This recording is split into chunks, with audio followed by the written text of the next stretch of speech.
Welcome to Denver Community Church Online. My name is John Gettings, and I'm so glad you're joining us today. Whether you attend one of our Denver locations on a Sunday or listen online, our hope is to be a group of people who are a just, generous community, practicing love in the ways of Jesus. As you listen to this teaching, allow it to begin a conversation with you and God, you and the Bible, and you and your community. If you have any questions about this teaching or DCC, email us. And if you'd like to help financially support our community and our partners as we give away 20% of every dollar that comes in, you can text Denver Church to 77977. Thank you for joining us today.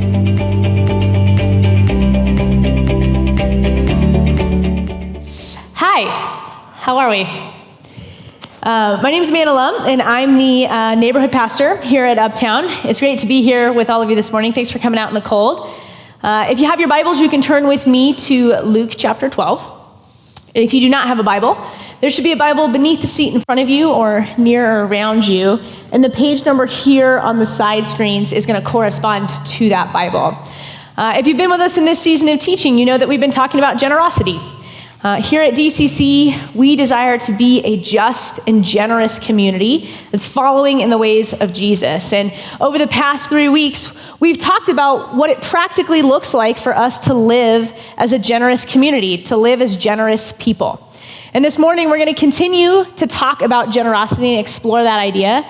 And we're going to talk about how actually community and generosity, they go hand in hand. So before we do that, though, I'd like for us first just to take a moment for us to pause and to take a breath and to pray together. So let's do that.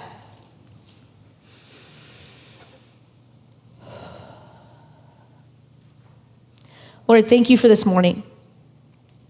Thank you for your word and the reminder it holds for us that you are a generous God. I'm thankful for the gifts, the many gifts that you have given us. One of those gifts being this place and this space where we can be together in your presence. God, I pray that we could see your generous heart this morning, that we will receive from you. And as we receive your generosity, Lord, I pray that we would then be those who are a reflection of that generosity in this world. We pray all these things in your Son's holy name. Amen. All right, Luke chapter 12.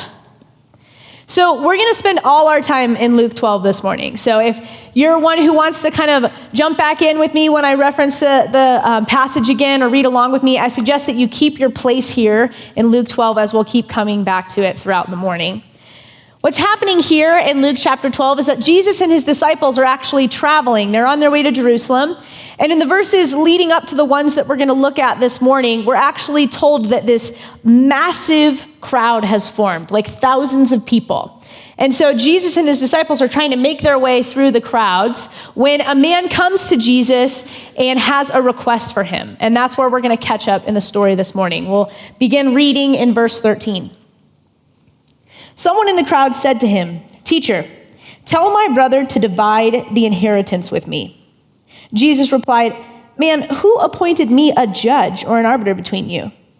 Then he said to them, "Watch out. Be on your guard against all kinds of greed. Life does not consist in an abundance of possessions." And then he told them this parable. The ground of a certain rich man yielded an abundant harvest. He thought to himself, "What shall I do? I have no place to store my crops." Then he said, "This is what I'll do.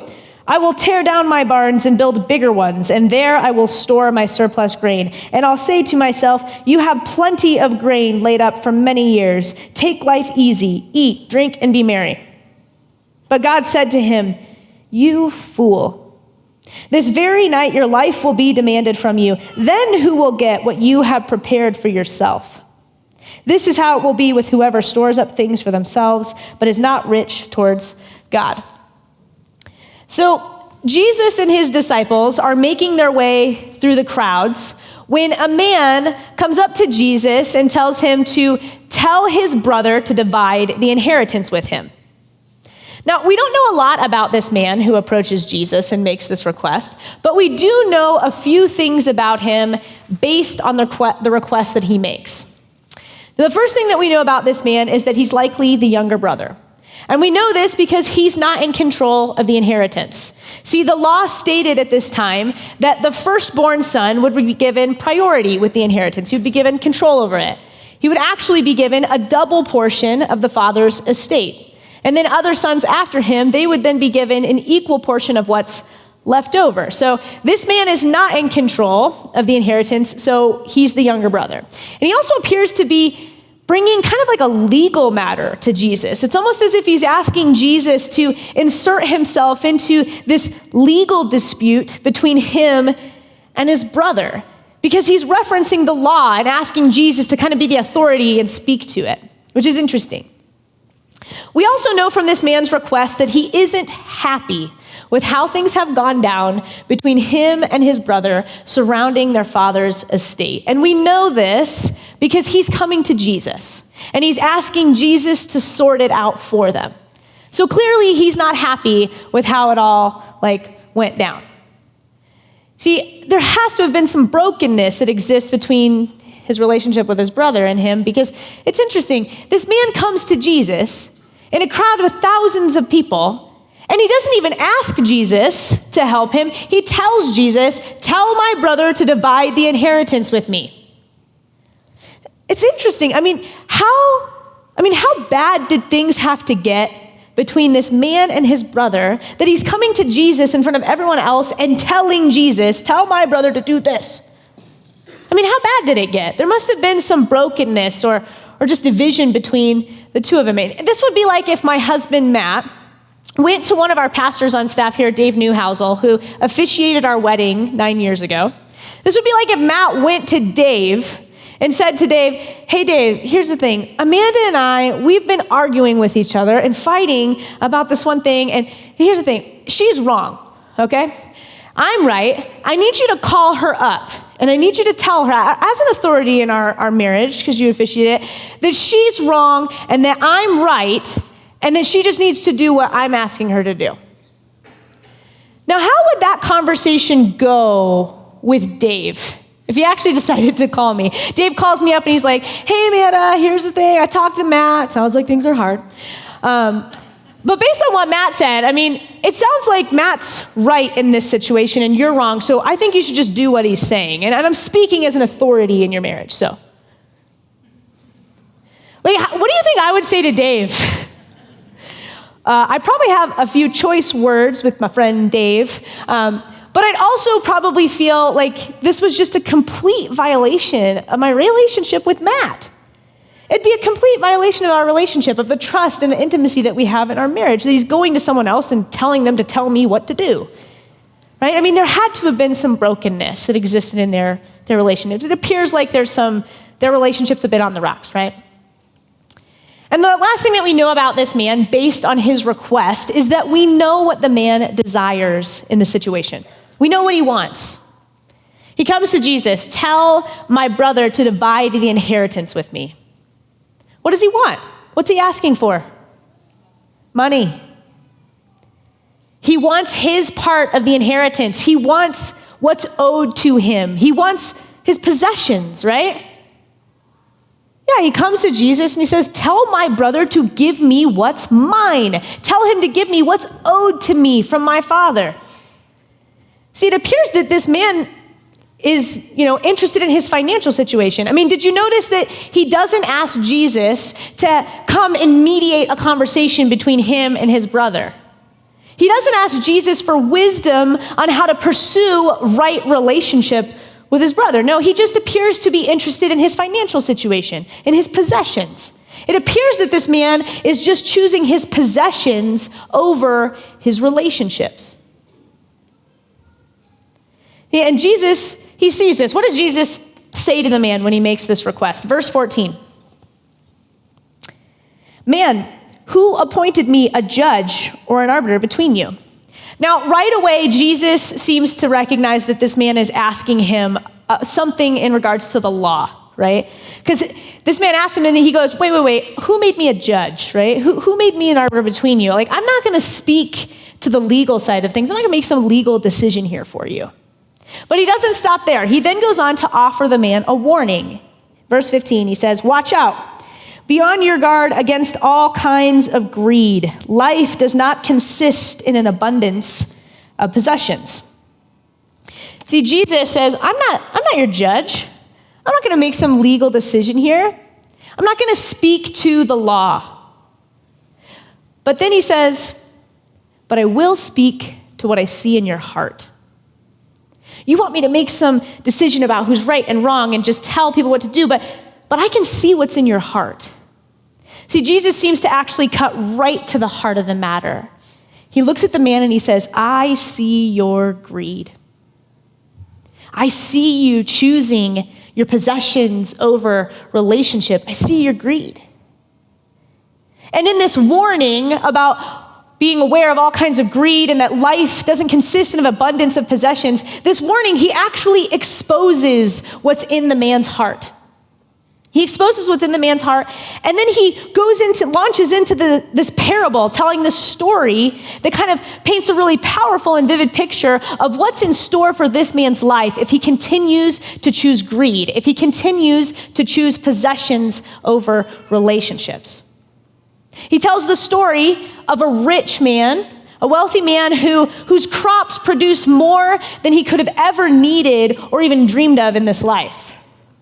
It tells the story of a man who says to himself, I have so much, I'm so rich, I'm so wealthy, what am I going to do with all these crops? What am I going to do with all this wealth? This, my friends, is what we call a humble brag. I'm so rich. I have so many things. Like, it's just such an inconvenience. I don't even know what to do with all of it, right? Hashtag humble brag.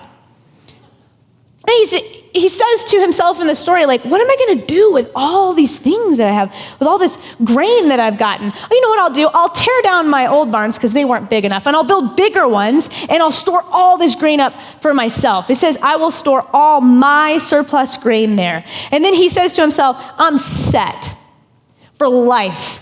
I have more than I'll ever need. All I have to do now is sit back, relax, take it easy, eat, drink, and be merry. The man thinks that he has everything, right? But God says to the man, you fool. You fool. Today will be your last day. You'll die, and who will benefit from all the things that you have kept for yourself? Who will benefit? No one. And then he says, this is what's in store for whoever chooses to make their life about possession and who isn't rich towards God. This is what your life will become. Now, what's this story really about? That's what I found myself asking over the last few weeks. What is this story really about? It's about a man, right? He's wealthy, he keeps everything for himself, and then he dies, and he can't take anything with him. And the question is, who will benefit? So what's this story actually about? I think it's about isolation. Did you notice that there is not a mention of another soul in the story? It's just the man. There's no mention of God. There's no mention of his neighbors, of family, friends, no one. He is completely alone. Completely alone. I mean, Jesus, in telling this parable, he masterfully shows how greed, how choosing possessions actually ultimately leads to loneliness and isolation. Did you notice that when Jesus tells the story, he only uses first-person pronouns? The man, he thought to himself, what will I do with all my wealth? I'll tear down my barns and build bigger ones. I'll store all my surplus grain there. This story is about a man who is completely alone. One translation even says the man's talked to himself. He's having a conversation with himself about what he'll do with his wealth. He has no one. It's actually a tremendously sad story. Who's the man going to give to? Of course he's going to give to himself. He has nobody. Of course, he only thinks about himself. He has no one to think about except for himself. He's completely alone. See, Jesus hears this man's request. I'm not going to speak to the law, but I see what's in your heart. I see the greed that's in your heart. Do you want to end up completely alone? He warns this man about this life of isolation and loneliness, right? And what's fascinating to me is that in all the movements of this story, of this interaction with Jesus, with the younger brother and with the rich fool in the parable, that we see the characters in these stories foregoing relationship to pursue possessions. We see them choose greed, which greed is really the opposite of generosity, isn't it? And when they choose greed, where does it lead them? To isolation. It leads them to loneliness. See, the rich man has no one. He's completely alone. He has plenty to give, but no one to give it to. And with no one to give to, there is no generosity, right? Where there's no community, there is no vision for generosity. See, generosity is inextricably bound to community. Community actually provides us the opportunity to give. Community, connection with other people, relationship, proximity to other people, other human beings is how we see what generosity looks like. Community actually gives us a vision for generosity. It provides us the opportunity to give. See, I've seen this to be true in my own life, this reality that community actually allows us or gives us the opportunity to be generous. I've seen this in my own life, and I've seen it to be true because my friends and my community, the people around me, my neighbors, my coworkers, those are actually the ones who have helped me to avoid the mistake that we see the younger brother making here at the beginning of the story. They help me to loosen my grip on my possessions, on the things that I say are mine, the things that have been given to me. See, it's easy to look at this parable, and it's easy for us to see the younger brother and to see the rich fool and to really to demonize them, to judge them. Say, oh, they're just selfish. All they can think about is themselves. All they want to do is get back to themselves, right? It's easy to judge them. And I found myself over the last few weeks reading this story and being like, well, I would never do that. I'd never choose possessions over like my family or my brother. I'd never not give anything away. I'd never keep it all for myself. Of course I would give some of it away. But the truth is, as I've sat with this story over the last few weeks, and I looked at the younger man and I really sat with the reality of the rich man's isolation, I began to realize I'm not actually that different. I might be more like the younger brother and the rich fool than I want to admit. See, about 9 years ago, right after Matt and I got married, our best friends came to us and they shared this vision that God had given them, this calling that God had given them on their lives to live in community with their friends. They felt called to physically live in the same house with some of their closest friends. And they asked us to join them a week after we got married. I was like, I just moved in with this guy. You want me to move in with you? So we thought about it, though. We prayed about it for a little bit. And both Matt and I were like, yeah, we have to do this. Because we felt like we were so excited to actually have the chance to live in community because we had spent so much of our time. We felt like we were spending our time and our resources and our energy just trying to like get in the same room with our friends, the people who know us and who care about us, so we could experience community. And we thought, well, maybe if we live together, then maybe that would open us up and free us up to be more generous with our neighbors and the other places that we feel called to invest in. And so we were so excited to move into community with them. We found a house that we were gonna rent and we signed a year lease and we're like, we're gonna pack up all our stuff and we're gonna do this.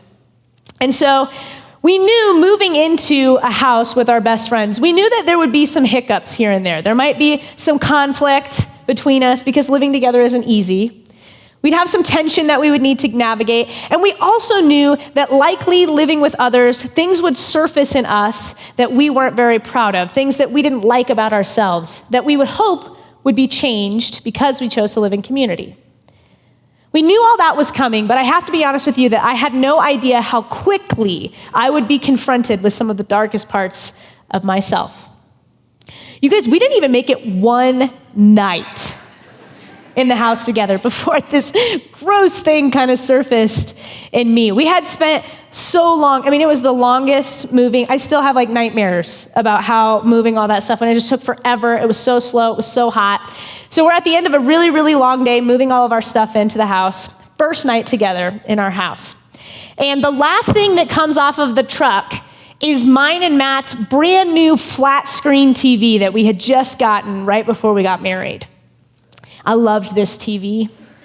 I never had like a new TV before. It was so pretty and nice. And so him and Brian are carrying this TV into our house. And I see them walk over and they put the TV down in the living room upstairs where our friends were living, where their stuff was.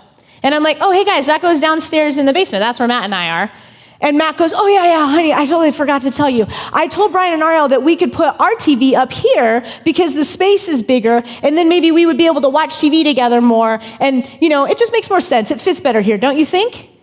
And I was like, excuse me? You said what to them?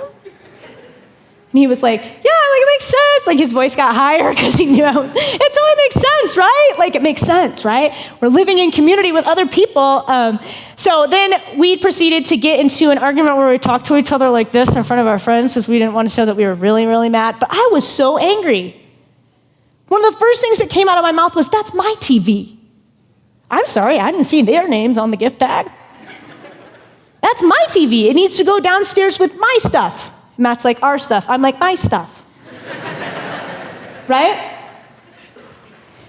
I was so tied to this TV. And you know what? It got so awkward that our friends actually just moved the TV downstairs while Matt and I argued with each other because they're like, it's so not worth it. I was so attached. You guys, we're literally moving into a house with our friends to try to experience more community, to share more life together. And I'm like, that's mine. I look back on that first year that we lived together. We ended up living together for 8 years. That first year that we lived together, I laugh about it because in those first few months, I just laugh at how much we were like, that's mine. And I'd be like on a laundry basket, like the lums on a laundry basket. Come on. You just get so attached to your things. And the truth is, I moved into that house and everything that was mine, was tight-fisted. My posture was like, yeah, it's in our house, but it's my stuff. And you'll ask me if you can use it. And it was just gross. I had no idea that even existed in me until we moved in. Now, fast forward 8 years later, just this year was actually last year, 2019, we moved out of the house. It was so sad. It was heartbreaking for both of our families, so we just loved it. But we moved just a few minutes away. And as we're packing up our stuff, we're packing things up in the kitchen, and we don't even know what belongs to who anymore. I'm like, is this your Pyrex? She's like, I don't even know. There's 2 there, right? Here, just take one. I don't care. Take it. Are these your dishes? I don't even know. We had no idea whose was what, because the truth is, it did not matter. It was just stuff. And we believed that stuff, it was all of ours. If it was in the house, it belonged to all of us. And as I prepared this teaching, I actually went to our friends and asked my husband, what was something that living in community taught you about generosity? And every single one of us said how to be more open-handed with our things. It taught us to loosen our grip on our possessions because it wasn't mine, it was ours. God gave it to us so that we could share it with everyone else.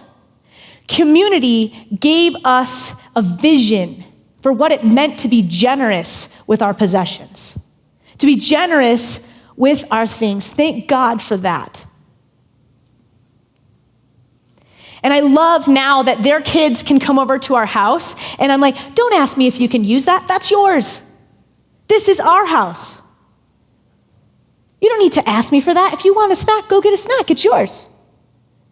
Because this stuff doesn't belong to me. It's all of ours. Community gives us a vision for generosity. See, it doesn't just give us a vision for generosity and how we can be generous with our possessions. I think community actually gives us vision. It gives us the ability to actually physically see the needs of other people. It helps us see what other people need, and that gives us the chance to then be generous to meet those needs. See, community actually allows me to see the woman in the airport who's traveling alone with her baby, who is screaming his head off. It allows us to actually see that woman and to see that she's doing everything she knows how to do to calm this baby down, but nothing is working. See, without community, we would stand at a distance judging this woman, rolling our eyes saying, "Oh, I hope that woman is not on this plane with me. If she is, she better get it together. And if I'm not sitting next to them, do you know how miserable this flight's going to be for me if I'm next to her?"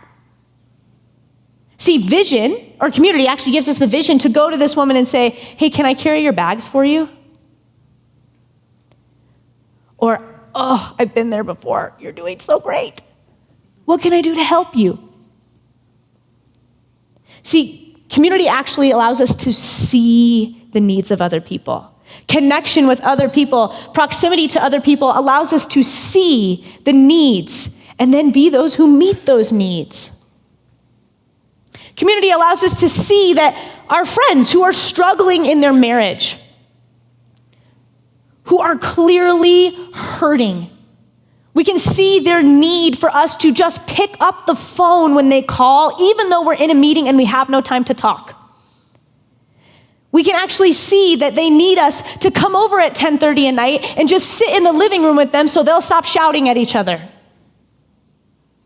Because someone else's presence actually allows them to recognize that, right? Community allows us to see they're hurting and allows us to say, "You know what? I can sit in this with you. I'm here and you're not alone." Community allows us to see our friends who are facing outrageous medical bills because one of them has just been in a terrible cycling accident. It allows us to see their need, not just financially, but yes, financially, they need cash to pay these immediate bills that are weighing on them. But it also allows us to see the need that they need help with their kids, someone to watch them, because they desperately need time just to connect with each other. It allows us to see that they need meals. They need someone to help with laundry, to help mow their lawn. They actually might just need someone who sit with them and cry because this was so unexpected and they had no idea that they'd be facing this hardship. Community, it actually gives us a vision for generosity. It actually helps us see. See, community doesn't just allow us to hold our possessions loosely or just to see the needs of others, but community also grants us the permission and the space to be able to be honest about our own needs, to be able to say what we need help with, to be vulnerable enough to say, "I need you." And then our needs become the opportunity for others to be generous towards us. But here's the deal, that's hard.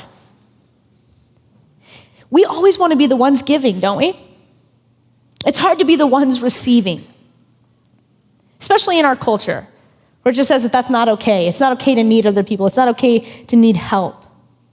But here's the thing, community actually allows us the opportunity to say, "I can't do this alone. I'm hurting. I need help." Yeah, I think about some friends of mine who, one of their family members got ill really quickly and they had to leave their home very fast to be with them. So they had to leave behind their whole home, their house, their dog, all these things just to go quickly. There wasn't a lot of time to prepare for this. But she told me this story about how their community, right after they left, basically just came in and surrounded them. They were there for emotional support, and they were calling them and talking with them every day, but they were also there to take care of their house. They checked their mail for them. They mowed their lawn. They planted flowers in their yard. They took care of their dog. and they filled their fridge with meals so that when they got home, they didn't have to worry about any of that. See, she was like, I never asked for any of those things. They just did it because they saw that we needed that. She's like, and I'm so thankful for the ways that they saw me. She was like, yes, it's wonderful that they did all those things, but what meant most to me is that I didn't feel alone.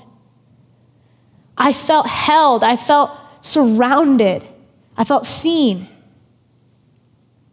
See, allowing her needs to be known, it actually gave her community the opportunity to love them and to show the love of Christ to them in a very difficult time. In preparing for this sermon, I want you to know, I went out and I asked so many friends in all of our community, how has generosity been impacted by your experience of community? Wouldn't it be funny if I prepared this sermon in isolation, right? I got this one, I'm gonna do it by myself. I went out and I asked a bunch of people about it. And one of the most moving responses that I heard from one of my friends in response to the question, how has community impacted the way that you are generous, or the way that you've received generosity? One of the most powerful answers that I'd gotten was from a friend who said, for pretty much my whole life, I kept people at arm's length, just kept them just far enough away because I wasn't sure it was okay to let them in. Because I didn't think it was okay for me to be my truest self. So why would it be okay for me to let others see who I really was? And he said, it wasn't actually people's generosity with their finances or their things or even just their time. It was actually how generous they were with their acceptance and their love for me. It was actually the generosity of people's grace and love towards me that allowed me to experience real transformation. He said, when I knew that I was really loved, that grace was really what was in that relationship, I actually felt for the first time in my life that I could be my true self in front of them. That I could be honest about the things that I didn't like. I could be honest about the things that I wasn't proud of or that scared me. He's like, it was actually the generosity of my friends with their love and their grace and their acceptance of me that allowed me to experience real healing for the first time in my life. See, community gives us a vision for generosity. Community makes generosity possible. See, Jesus sees the greed in this man's heart.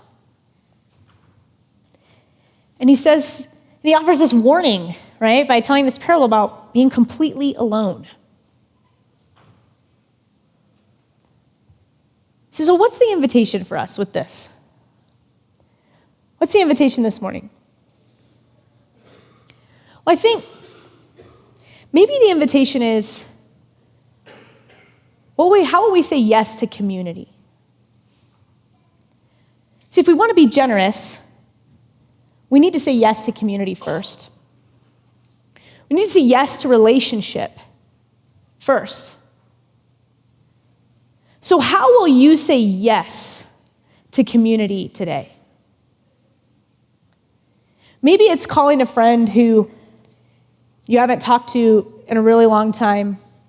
It's just calling to say, hey, I was thinking about you.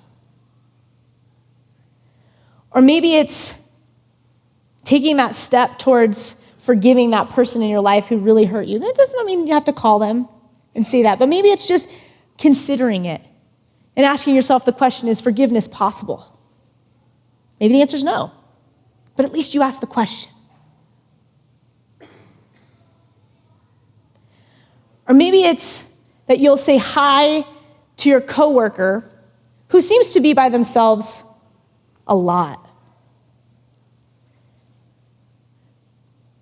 Maybe it's saying yes to the person who's sitting right next to you right now. Well, maybe when I'm done talking, but you know what I mean. Maybe it's saying yes to a Lent group. Lent is a really unique season in the church. It's a time where we get this 40 days to look within ourselves and to ask God, what is in me that's keeping me from connecting with you? What's this thing that's holding me back from experiencing fullness and wholeness in you. It's a vulnerable season, one that I believe we are meant to do with other people, with those who can make it okay for us to be our truest selves. So maybe one way you can say yes to community today is by saying yes to a Lent group. There's so many ways that we can say yes to community, but I want to acknowledge it's not always easy to do that. I get that. It's vulnerable. Sometimes it's scary. It feels risky, right? Well, my friends, we want to take those risks with you. We want to be a community that journeys with you, that journeys together. So if you're here and you're looking for ways to get connected, please go to the Next Step table after the service or email me. Let's talk about ways that we can help say yes to community.